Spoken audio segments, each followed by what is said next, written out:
think I speak for a chunk of people who were like obsessed. What are they eating? Raise your hand if you're personally victimized by the Victoria's Secret fashion show every single year. Okay, so I only got snippets of that interview, but I was definitely amused by how blissfully unaware these models were of the impact of these shows on people. I know myself personally would gather around with my friends and probably just wine and watch these, and then the next day a intense diet regimen would start. Anyway, so much so when I moved to New York, I sought out the diet advice of the person who got Adriana Lima ready after her baby and another Victoria's Secret model for this show. And I can vividly remember going to the movies with my friends. We had dinner before. I was put on this extreme diet, and so I ate steamed spinach for dinner because that's what was within the parameters. I was like, don't use oil, don't use butter, don't use salt. And then I went to the movie and I drank water, and I was starving the entire movie and could barely focus because I was just so hungry.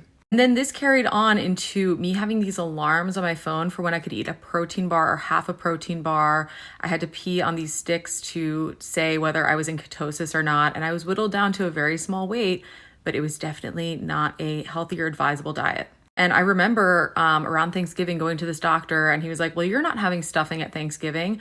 And then he proceeded to tell me how he and his daughter were making 3 different kinds of stuffing. Anyway, all that to say is it did have a huge impact, and none of us were, especially when I was 21, aware of the level of editing and makeup and all these different things that I think we're more attuned to now, especially because of things like TikTok, where, we have different content creators showing us this. The crazy thing is, the other model that went to that doctor, who her name flashed across the screen when he was pulling up my chart at once, and I was so excited to see her name on there, she actually spoke out about how this doctor destroyed her stomach and how she has so many gastrointestinal and other issues because of the diet this doctor put her on. So anyway, I give these model grace. I think they were a cog in the machine. However, if you are that blissfully unaware of the impact that you had on women, I don't know, maybe talk to some more women outside of the modeling community.